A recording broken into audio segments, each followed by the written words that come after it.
In November 1998, one cold night, an American builder had an experience that would mark his life in a radical way. With an excellent reputation in the city, a successful businessman in the construction field, he didn't imagine that night he would visit hell. He relates that he got up around 3 in the morning to have a glass of water, and before entering the kitchen, caught by an unseen force, found himself descending a tunnel toward the bowels of the earth. He thought he had died, a heart attack maybe. He kept descending at high speed and the temperature rising. After a few moments, he landed on a rocky ground, and due to the red burst of light that filtered through a window, he realized that he was like in a cell with a door, bars on the window, and that the heat was unbearable, impossible to sustain life, impossible. The temperature was such that he could barely get up.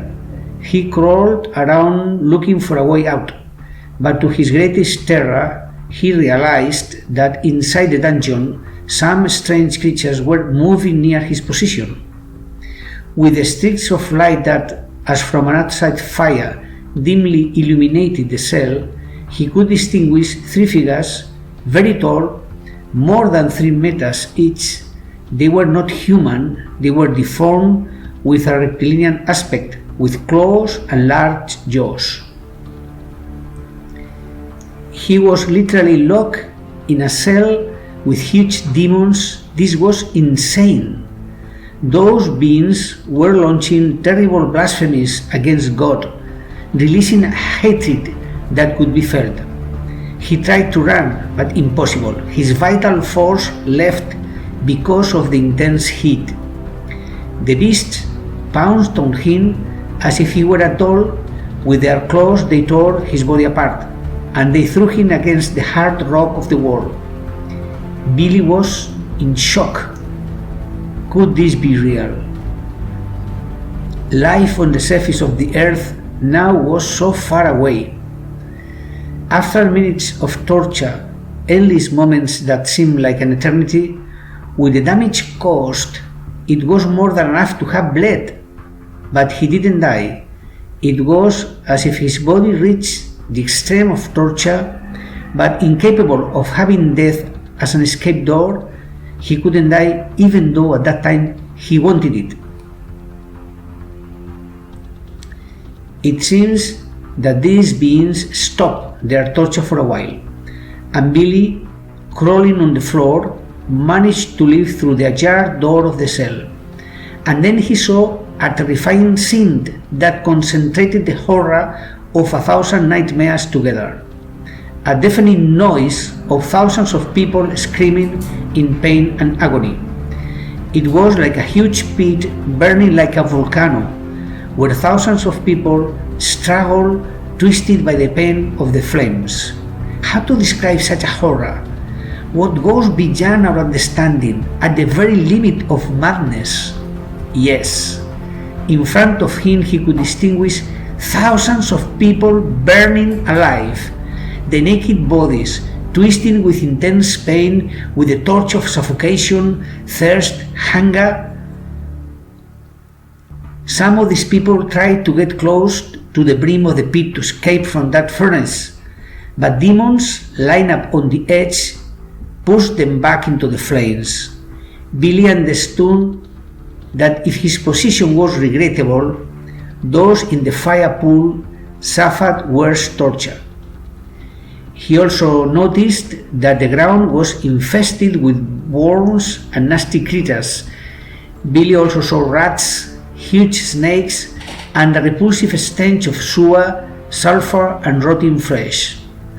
But the saddest thing was the hopelessness of those lost souls, disfigured by fire, even ignored by the people of the world, friends and family totally unaware of this underworld, in which, unfortunately, many of them would also be caught in the future.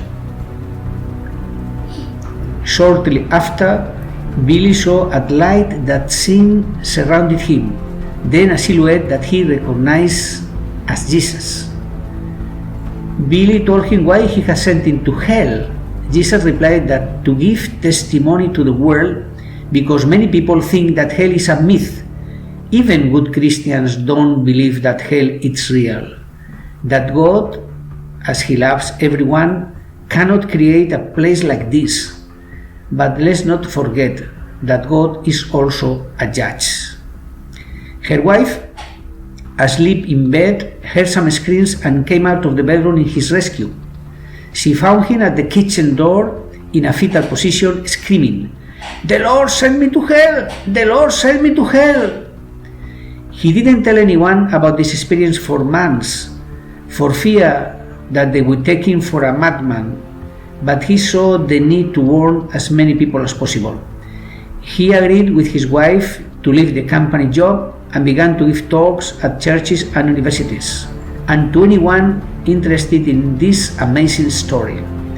He felt the pressing need to alert the world. It would have been an irresponsibility to withhold this information that must be revealed to every person. His testimony has touched many people. Many of them, moved by the story, changed the inertia of their lives through a more responsible action and in line with what God expects of us. We can think that all this is one more story, that everything ends in the grave. But one thing he made it clear as a summary of this story.